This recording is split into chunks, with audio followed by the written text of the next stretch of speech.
Good evening, my friends. This is the Grimflayer. I hope you're all doing very well tonight. We are playing some more Dark Confident Golgari in Modern, and we're going to get straight into the gameplay just as soon as we thank count 'em, two brand new patrons. So let's thank Aaron Brunner. Aaron is an Inquisitor. Welcome, Aaron. Thank you for supporting the channel very much. And let's also thank Nicholas Robinson. Nicholas is a confidant. Welcome to the fold, Nicholas. Thank you so much for supporting the channel. Very generous from both of you. And thank you again, and thank you to all of my other patrons as always. Good times, everybody, good times. So we have a hand that looks pretty solid, right? Like, the big glaring omission here is the lack of a green land, but if we draw any land, we can at least eventually have a good shot at fixing our mana and making green. The lack of green is a big problem because we are not able to be that proactive as things stand, despite the really perfect curve of our hand. So if this was a Blooming Marsh, we could go Inquisition into Tarmogoyf into Liliana, with Collective Brutality and Assassin's Trophy along the way, if need be. But in most matchups, we're going to want to do our traditional 1-2-3 curve. So our hand is really nice. We just lack the green mana. This is certainly a keep, though. Even if we don't have green, Inquisition into Brutality is still going to keep us in the game for a while, I would say. So, pretty happy with this in a blind game 1. We are on the draw. Our opponent's on the play, and they have mulliganed to 6. We're going to stay, and they are going to keep 6. Polluted Delta and pass. You got it. Well, right off the top, we draw our green land, or to be more exact, our fetch land to find a green land. So let's go Swamp Inquisition. And we see that they are on yet another Arclight Phoenix deck. We played against this very recently. That was the mono red version. These decks are making quite the splash in Modern. What do you think, guys? Are they here to stay? That's the big question. We've seen a couple decks recently kind of looking like they're flash in the pans, but these Phoenix decks feel like they might be a little bit more of a permanent presence going forward in Modern. So whether we just need to know how to play against them for now, while they're really popular, or whether they're going to be a long-term foe, it's important to get to know this matchup. So it is an Arclight Phoenix deck. This one is splashing at least blue. Some of these decks that play red-blue Phoenix are also including a micro splash of black. So this could be Grixis, but, you know, double Spire Bluff Canal, we can only really assume that it's Izzet colors for now. So the big difference to know between the blue splash versus the mono red builds is that the blue splash is less graveyard dependent because they play more cards like Thing in the Ice, and Crackling Drake is another big one that provide other forms of a payoff for chaining a bunch of spells together rather than just the Phoenix. So the mono red decks are a little more reliant on the Phoenix and on other stuff that depends on the graveyard, for example, Bedlam Reveler, right? So this one is a little bit less graveyard dependent. So that is the major difference in approach. So we only have two choices here. It's either going to be Thing in the Ice or Monomorphos. Honestly, I think either one of these is a reasonable take, right? Because right now we cannot kill Thing, but of course we are a Golgari deck. We have plenty of draws that will indeed kill a Thing in the Ice before it gets anywhere near flipping. So taking the Monomorphos leaves them with just a 0-4 that doesn't do anything for a while, and a Phoenix, which, again, doesn't do anything for a while. Of course, their idea is to loot this away into the graveyard and then get it back for free. So if we take away the Monomorphos, they just have, you know, no real fuel for their payoff cards. Now, if we take the Thing in the Ice, we are playing it a little bit safer, because while it is likely that we can find some way to remove the Thing, that's not necessarily going to be a guarantee. And while we could also edict it away with Liliana, which is fine, playing Liliana on turn 3 and ticking her up right away accomplishes a similar thing as taking away the Monomorphos does, i.e. it starts running them out of resources, making it less likely that they can get a huge chain together to flip the thing or to get Arclight back or whatever else they're going to do. Thing in the Ice might also be a little bit of a pain as a blocker if we do have a turn 2 Tarmogoyf that can't grow that much. So, in my opinion, either one of those is a reasonable take. I did choose to take the Thing. We also don't... We certainly don't want to let anything like this transform.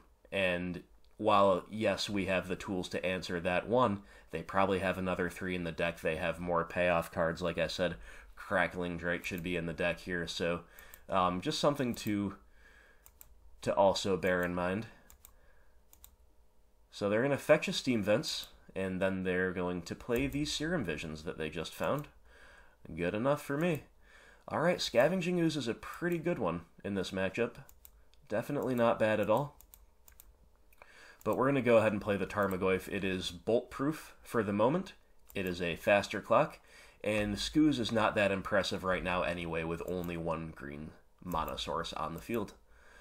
So the opponent, well, there you go. They found another Thing in the Ice. That's why I you know, again, kind of a 50-50 call, but I think it was the right choice to take that Thing with my discard spell. Well, we draw a Fatal Push. That's a pretty good one. But now my draws have been so good that I'm actually less interested than I was on turn 1 at the prospect of going Liliana into ticking her up, especially because they have not managed to find a looting effect, so that Phoenix is still kind of stranded in their hands. So I don't really want to help them out with that, at least when I have the better option of just cleanly edicting away a Thing in the Ice and clearing the way for my Tarmogoyf to start the clock. So there it is. There's a looting effect. The looting effect. And they're going to pitch the Phoenix, and they're going to pitch a Mountain. Monomorphos, okay. They're looking to try to hit a 3rd spell, or maybe they already have one. So they're going to Thought Scour themselves. That is indeed the 3rd spell, milling over a Lightning Bolt and a Polluted Delta. And then they get to move to combat, get the Phoenix back. This is what the deck does.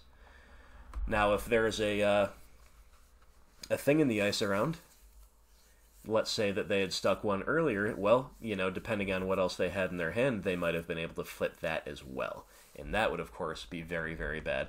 So them getting a free Phoenix is all well and good. They get to take care of our Liliana. Again, I don't rate her +1 that highly anymore in this type of situation. So this is actually totally fine with me.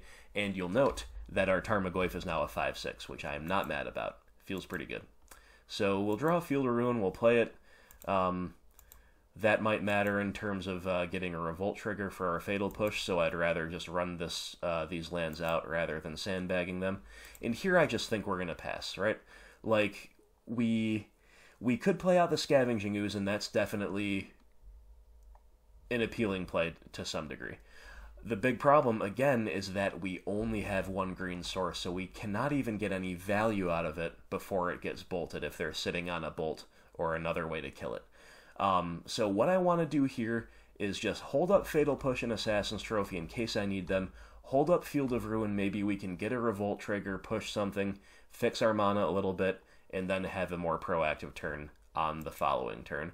That said, even though, you know, we weren't very proactive that turn, we are in the proactive role with a 5/6 Tarmogoyf. You'll notice a recurring theme against these Phoenix decks. That's Tarmogoyf is very, very good. Alright, they're going to kick things off with an Opt.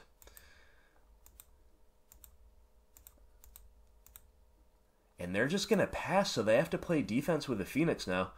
Doesn't look like they have another payoff. Who knows what else they have in hand, but alright, I'm pretty happy to fire off a Field of Ruin here, go get a Forest, make my mana a little bit more Skooz friendly, and I'm going to, still in the end step, try to push this Arclight Phoenix. I will have a window to deploy the Ooze and eat it, because this doesn't return to the field until it's the beginning of combat step, so this isn't something that they can really play around your ability to interact with it, you know, for example, like with Bloodghast if they were holding up a fetch land. So you, against the Phoenix, you do have a nice healthy window in which to deal with it. Definitely a nice aspect of the deck as far as how our stuff lines up against it. So let's see if our Goyf can get in. Alright. Chunk them for another 5. Twilight Mire is a very good draw. We get to play our Skoos and have 3 green mana up. And we're just going to go for it in the main phase here. Start eating some stuff, and they will simply scoop it up. I kind of was happy to activate in the main phase there, because let's say they do have a Lightning Bolt or some other way to deal with the ooze. Well, they still have the more pressing problem of the 5/6 Tarmogoyf to deal with, right? And if they're having to spend any kind of spells in any way, shape, or form to stop our ooze from just really putting the game away, then they're that much less likely to be able to go off next turn, you know, to get the Phoenix back somehow, you know, to leverage a draw they might find off the top. I think just being proactive there was the line, and looks like our opponent didn't have much in the way of interaction, so they will just scoop it up. So, feels very good to take game 1 away from an Arclight Phoenix deck. I don't know if the blue-red version is better against us or worse against us than the mono-red version. It's a little hard to say because the decks are so new and because the lists are still kind of in flux, right? So definitely the big thing to note is, again, they're not as graveyard dependent. If you look at the cards they showed us this game, Arclight Phoenix is graveyard dependent, but not fully. You know, they can still hardcast it. It's not great when they hardcast it, but it's not that bad either. And of course, Faithless Looting is a graveyard-oriented card, but otherwise, you know, they're operating on the surface, if you will, with a lot of this stuff. Thing in the Ice, some traditional blue cantrips, some traditional red forms of interaction. That's basically what they showed us. So we do want to bring in some graveyard hate here for sure. Not quite as all in on it, perhaps, as we would be against the mono-red deck, though. I won't go too much more in depth into the sideboarding still, because I'm still, you know, letting the comments and the votes flow in terms of how you all want me to handle that, and also because, again, these Phoenix lists are still pretty much in flux. So going really in depth when things might change in 2, 3, 4 weeks, not the most useful thing, right? So just refer to my mono-red matchup against mono-red Arclight if you're interested in hearing a little bit more about it, but otherwise, let's take a second to admire our opponent's basic lands. I absolutely love this mountain. No surprise, it's by John Avon, best landscape artist in the game, and a really sweet old Odyssey, I think, island. Anyway, good job, opponent. Those are really sweet. Now let's go to game 2 and see if we can put them to the sword nice and quick again with another Tarmogoyf into Skoos. Alright, my friends, game 2 on the draw against Izzet Phoenix, or Arclight Izzet. I said the lists are in flux. Even the name is kind of in flux. I don't even really know if they have an official name. I kind of want to call it Izzet Phoenix, but I called my other video Arclight Red, and the incongruity there might bother me. So we'll have to figure that one out. Now, our opponent's going to keep 7 this time, and will we? I mean, our hand is insane. Like, it's frankly an insane hand. It's got triple Fatal Push. Now, Fatal Push is way better against this blue-red Phoenix deck than it is against mono-red, because the mono-red payoff cards are Arclight Phoenix, where Push needs Revolt and is only temporary, and Bedlam Reveler, which can't be hit by Push at all. Whereas here, you know, it's still the same against Phoenix, of course, but we can hit Thing in the Ice and Crackling Drake. So Fatal Push is a much more highly recommended card against this version, and we have 3 of them. We have Inquisition, which can be really good. Even though they get some value out of the graveyard, Inquisition is still really nice against them. Takes away the key spell, or the payoff, as the case may be, can kind of just break up the chain that they could otherwise put together. Of course, Collective Brutality is good for the same reason, and Dark Confidant is definitely somebody who could really pull us ahead. So, it's a really risky keep. It's a really risky keep. This is kind of a little bit of a violation of my golden rule, but the sheer density of 1 mana forms of interaction is why I kept this hand. Like, The golden rule is if you've got a 1-land 7, unless you have some powerful hate in your hand that you really need to see to win the matchup, you should probably mulligan it. But you have to make exceptions for extreme circumstances, and I think this hand represents an extreme circumstance. We have 4 very good 1-mana spells, and even our top end is only CMC 2. Plus we're on the draw, so we get an extra chance to find the second land by turn 2, which is really all we need. Tireless Tracker, not really going to do it. So, opponent has gone Steam Vents tapped. We're going to draw the tracker, not what we want to see. We'll open up on the Inquisition, and once again we have only 2 takes. Now let's think this one out. They have 1 of each payoff card, right? They have a Phoenix, they have a Crackling Drake, which is the one we haven't seen yet. This card is kind of insane, especially against a fair deck like ours. It's a X4 for 4 with flying, power being equal to the total number of instants and sorceries you own in exile and in your graveyard. So it's not one of these things that gets shut off when you empty the graveyard out. So this thing is just gigantic. And it has, on top of all that, ETB draw card, right? So really, Thoughtseize is the only clean answer to this thing. Otherwise, even if we get to kill it with a Revolted Fatal Push or something, it still drew them a card. And of course, it's a big evasive attacker in this shell. So definitely things to watch out for. They've got 3 lands, so this is a really powerful hand they've got. And they have Thing in the Ice and Faithless Looting as potential takes. Now, we've got triple Fatal Push, so obviously, in my opinion, we just leave the thing and take away the looting, especially because they have a Phoenix in their hand to loot into the graveyard. Definitely think that is the clear choice. Yep. Thing in the Ice. And we are not punished for our greedy keep, at least not so far. We drew the perfect land, the absolute perfect land off the top, which is Blooming Marsh.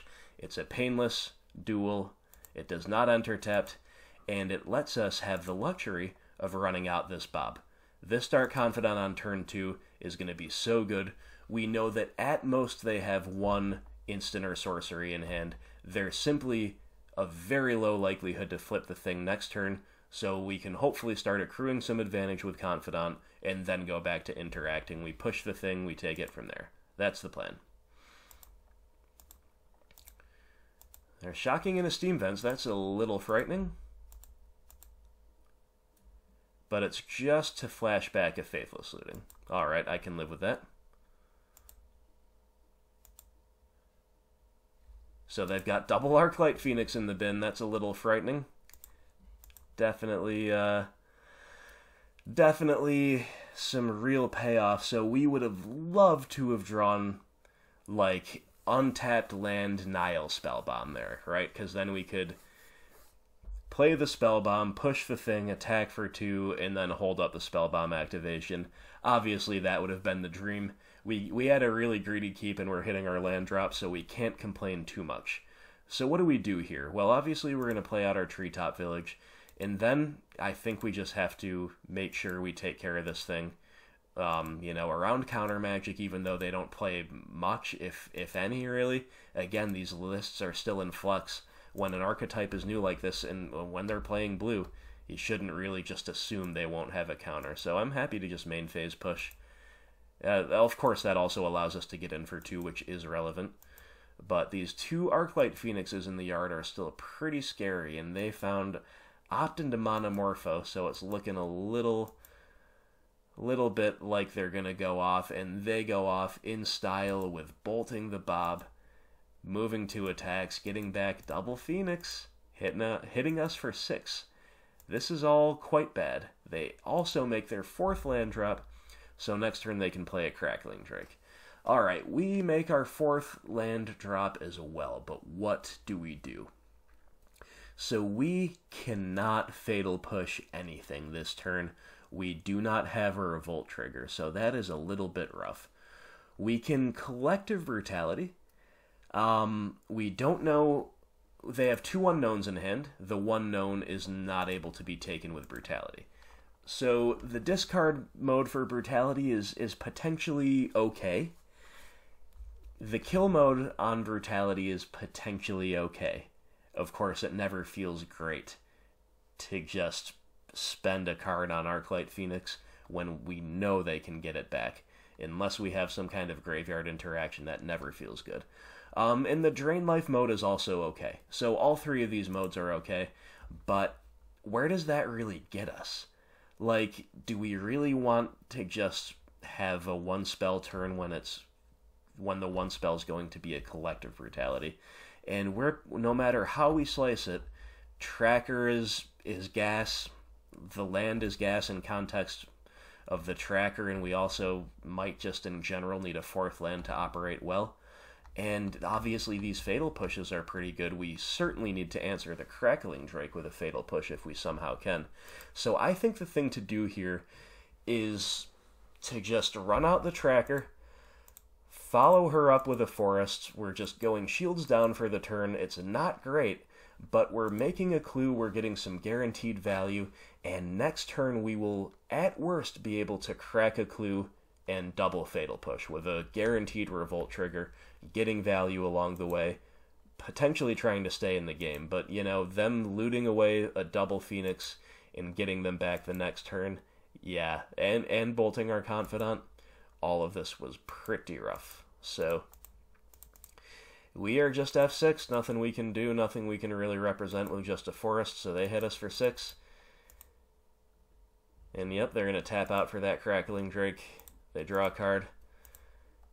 They'll play a land, and they will pass. Alright, Blooming Marsh, huh? Well, what do we do here? Fetch land would have been really nice there, because it would have let us get a Revolt trigger without having to spend 2 mana on a clue. Then we could have had a really efficient turn, potentially. But as is, I think we have to start off by cracking the clue. Looks like we need a Revolt trigger anyway. We could try, attacking with the Tracker into the Drake or something like that, but I don't really see why they would take that block, right? So let's just crack the clue in the main phase. And Scavenging Ooze, Ooze is a good one. Ooze is a great one, so if we can just not die this upcoming turn, Ooze might be able to do some work for us. So we're going to obviously Fatal Push that Drake, and then we're just going to Fatal Push another Arclight Phoenix while we have Revolt. Now we're going to get in, because there's no reason not to. These decks might play Monastery Swift Spear, actually, so let me rein that in. There may be a reason not to. I don't think Swift Spear is that common in the blue-red lists, though. But that would be a reason not to get in, just to be perfectly fair. I still think that's something we shouldn't really play around with. A 4-power attacker is a worthy enough clock that we should be sending her in. So, anyway, the opponent is going to play a land. They've got a lot of lands. It could be that they don't have that much gas left in hand, but we'll see. They hit us for 3, and they'll pass. Alright, okay, so Abrupt Decay, kind of a bad draw. Kind of a bad draw. If this was an Assassin's Trophy, of course, it would be live to hit the Phoenix. As is, not the best. So we've got a lot of options here, so let's just begin by attacking with the Tracker, see if this forces their hand in any way, or incentivizes them to do anything. It does not. Alright, so we have a few options here. So they have 2 creatures in the yard, one of which is recursive that we really want to get out, and the other one is just basically grow our Ooze, gain a life. We can also eat our Dark Confidant. So we could play the Ooze and just plan to gobble up 3 things. Or we could try to kill a Phoenix, play the Ooze, gobble up 1 thing. Or we could, I suppose, take the high-risk, high-reward line of cracking a clue, getting a Revolt trigger, hoping to draw a land, make more clues, Fatal Push the Phoenix, and then still play the Ooze and eat 1 thing. That's a little bit high risk, but so lots of options here, but I think we go with the one that I mentioned first. I think that's, let's just start out with the Ooze. And then here's the other option. So Abrupt Decay is a little bit dead right now. Obviously it's got targets in the matchup, but at the moment it's a little bit dead. So I like draining for 2 and draining the Phoenix, I can't speak tonight. -2/-2 on the Phoenix And let's see, yep, then we drain them for 2, so that resolves. That's pretty good.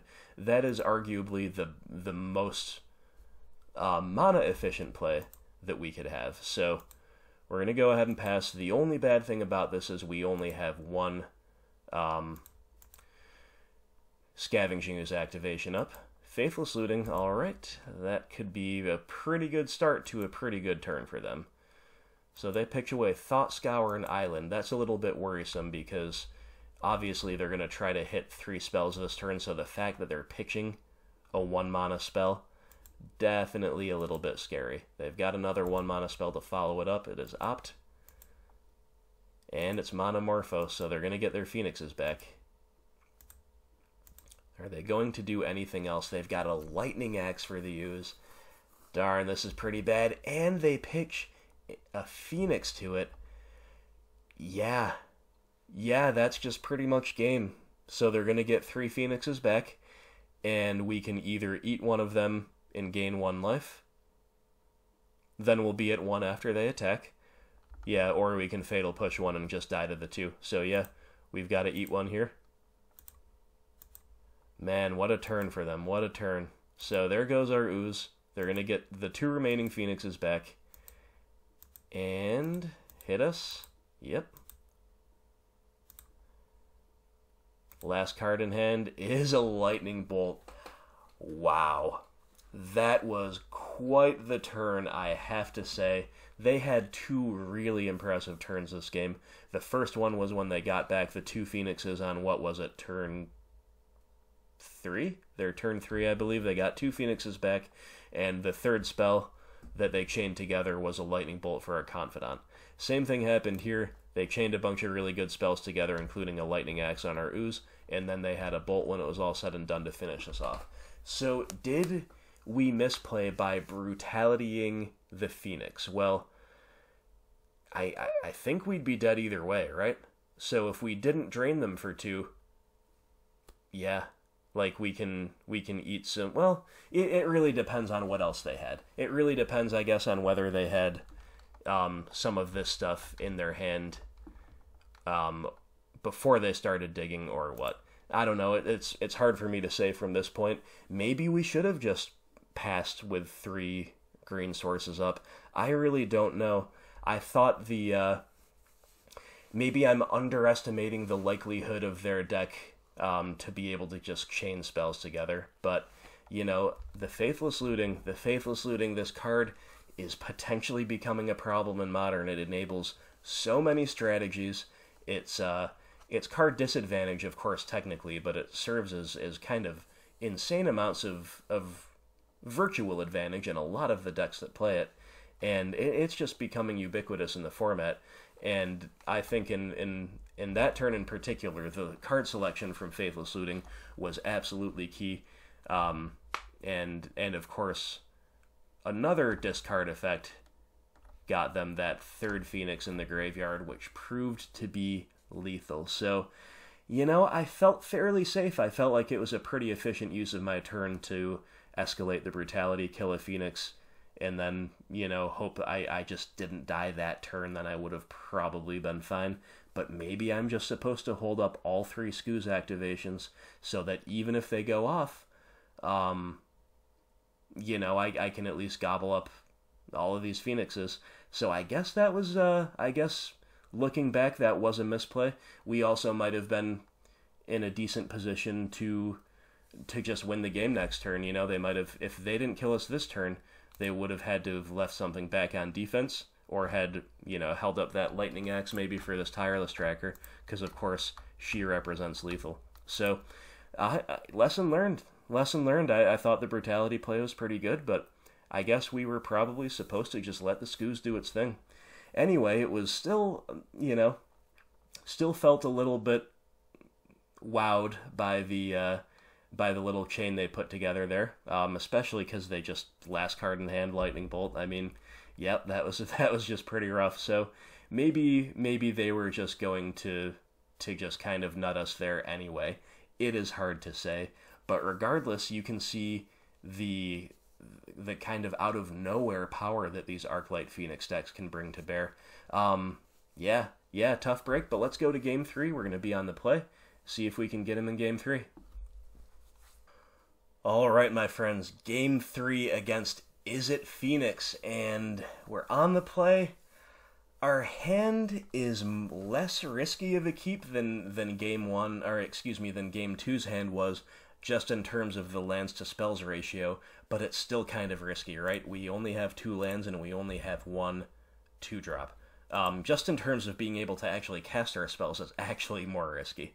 But of course, the game 2 hand was risky because over the course of the game we needed to hit a lot more land drops. Anyway, so this hand is both more and less risky at the same time in different ways, but more importantly, our cards here are a lot worse. Like, there are some really powerful cards in this hand, but in terms of how they line up against this Phoenix deck, a lot of them are pretty medium.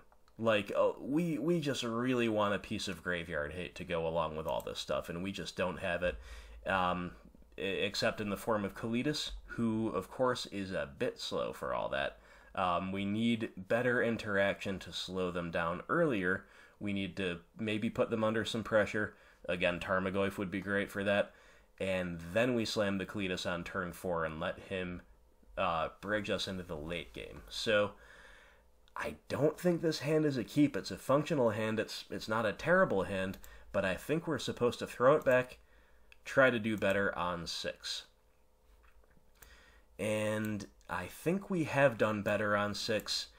Again, Liliana, Abrupt Decay, these things can be a little bit medium in the matchup, but, if they do have a thing in the ice, so we have a couple good early answers to things. And Dark Confidant, of course, can just die to a lightning bolt, but if it doesn't just die to a lightning bolt, turn 2 Confidant on the play can help us really find the things we need. So I've seen better hands, but I don't think we can mulligan this one. I think this is a fine 6. Our opponent likes their 7. We've got an Assassin's Trophy. Now, this is another one that's a little bit medium. You could go either way on this. So I'm thinking, all right, if my Dark Confidant sticks around, then the trophy on top is fine, because it's just another piece of interaction. It's an out to the Phoenixes, even if it's only temporary. It's an out to the Drake. It's an out to the thing. So if my Confidant sticks around, I don't mind having that trophy as part of the flood of cards I'm going to be drawing. If my Confidant does not stick around, well, then I'm probably in trouble. So I chose the higher reward line of keeping the trophy on top, but you could argue for bottoming that. I would accept that argument. Maybe we're supposed to just dig for graveyard hate or something like that. It is a bit of a tough call if you ask me, but they're going to open up with a shock into a Serum Visions, and we are going to play our Confidant. Hope he wins the game for us is basically the plan. Alright. Double red. Monomorphos? Okay. Faithless Looting. Oh no. Oh no, this is very bad. Yep, they've got a Phoenix in there. And they've got a Lightning Bolt for Confidant. Yep. They sure do. They sure do. That was just really rough. That was just really, really rough. And, yeah, I guess we're just supposed to fetch as painlessly as possible here, play out our Liliana, and get rid of this thing, at least for now. But, man, was that brutal. And now, because our Bob didn't live the trophy, we've got a lot of removal, but it's all temporary answers, at least to their Phoenix. We might just kind of be spinning our wheels for a little while. But let's not give up hope yet. Let's see what they have. They just had a really good turn, too. They're going to opt. They're going to fetch. They're going to opt. And they're going to loot. Okay. Another Arclight Phoenix. This is so rough. This recursion is so rough without Graveyard Hate, and there goes our Liliana. But look, we've got a 5/6 Tarmogoyf. Tarmogoyf to the rescue. As far as stuff that's not Graveyard Hate goes, that was probably our best draw.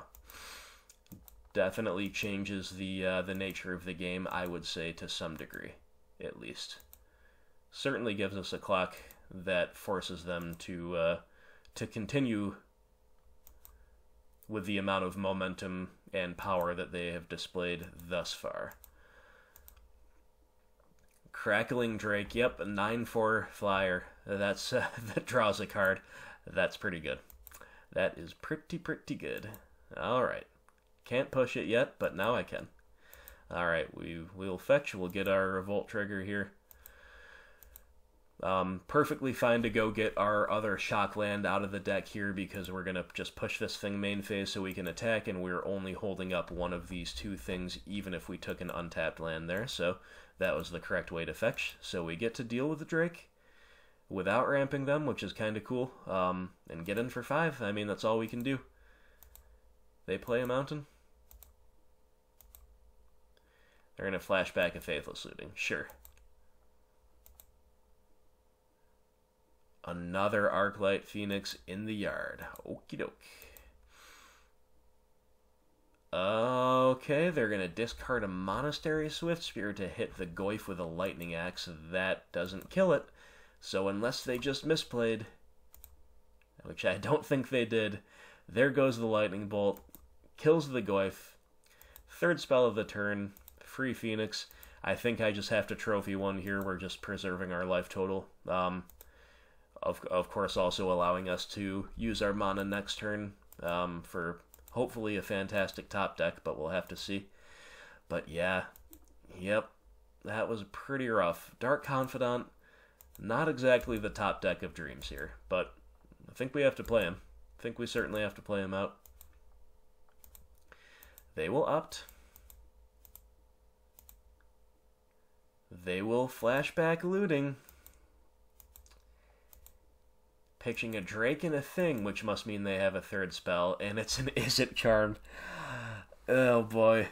The low toughness of Confidant is really coming back to bite us in this matchup. They've been able to just finish him at the end of a string of 3 spells, getting back a Phoenix so often. And our Abrupt Decay is just dead in hand. And we draw a Blooming Marsh. That'll do it. That will do it. So we got Phoenixed. We got Phoenixed upon. Definitely felt pretty good about the matchup after having won game 1. And after having, had some pretty good displays in my recent games against the mono-red versions of the deck. And if anything, these red-blue versions seem like they're a little bit more friendly to us, because stuff like Thing in the Ice and Crackling Drake, while powerful in the format, are things that our Fatal Pushes are much happier to target than Arclight Phoenixes. And that's all true, but maybe these Ops and Serum Visions and Thought Scours just give their deck so much consistency when combined with the Faithless Looting that this blue splash is pretty hard for us to slow down anyway. It seems clear that we need some kind of Grave Hate going on. Now, I said at the end of game 1 that their deck is less graveyard dependent than the mono-red deck, and that is true. But it seems like the card Arclight Phoenix itself is what kills us. It doesn't seem like Crackling Drake is likely to survive to kill us. It's just a good value play that basically 2-for-1s us and forces us to have an out to it. So sure, that's good against us. Same with Thing in the Ice. It forces us to have an answer to it. But these are not cards that are realistically going to beat us. What's realistically going to beat us is just these stupid 3/2 haste flyers coming back over and over and over again, backed up maybe by a little bit of burn to put us away.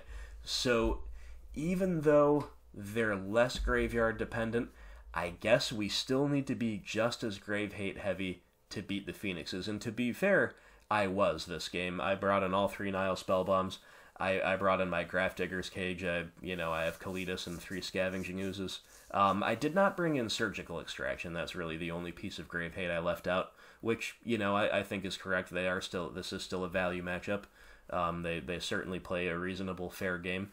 And look, this deck even had Monastery Swiftspear, so like you kind of have to compete against a burn style opening progression as well.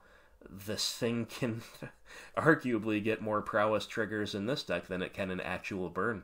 So like, man, this is a matchup that really seems to spread our resources thin. So like, we have to bring in all the Grave Hate still, in my opinion, at least on the evidence of this particular match. But we also have to leave in the Fatal Pushes, because they've got Thing, they've got Swifty, they've got Crackling Drake, and it is just kind of a lot to do. And if we don't see Grave Hate, we are going to be at their mercy. Now, we didn't see Grave Hate, but we did interact reasonably well this game, and we interacted spectacularly well game 2. It still was not quite enough. So, you know, these Phoenix decks, they seem pretty strong right now. They seem pretty strong, especially because they're still in their infancy. So, a little bit scary. That said, I maybe could have pulled out game 2 if I had just said, play the ooze, go, instead of trying to escalate and play the brutality and all that good stuff. Maybe if I just had all 3 of my ooze activations, we could have got there in game 2. So, bad Grimflayer, always trust in the Skoos. And, you know, it does show that our deck can obviously tangle with a deck like this. I showed how we can beat Mono Red, and I showed how we were in the match, at least, against this Izzet version. Now, that said, this deck's got some real legs. We definitely have to respect it. We definitely have to know how to play against it. So hopefully this matchup was enjoyable for you, and hopefully that gave you a little bit of insight, at least into how to approach this matchup and what to do against it. So in the comments, please, as always, let me know what you think. Let me know if you agree that I should have left the Skoos activations up in game 2, and also let me know any other spots that I might have misplayed, or, you know, any alternative suggestions you may have had for various lines that I took, besides draw Nile Spellbombs. You know, if I had drawn some Nile Spellbombs in either of these games, even just one, I think that could have made a big, big difference. But hey, it was not to be, and just because we side in sideboard cards does not mean we're entitled to draw them. So, you know, bad beats, tough breaks, but the opponent piloted very well, and we gave them a good, hard-fought best of 3. We just did not come out on the end, so we'll have to get him next time. Good games well played to the opponent, and to the viewer, as always, thank you so much for watching. Thanks for all the feedback. Don't forget to like, share, subscribe, and if you are so inclined, visit my Patreon page. Link is in the description below, and consider supporting this channel. Thank you all again, and I will see you for the next video. I hope you have a great night.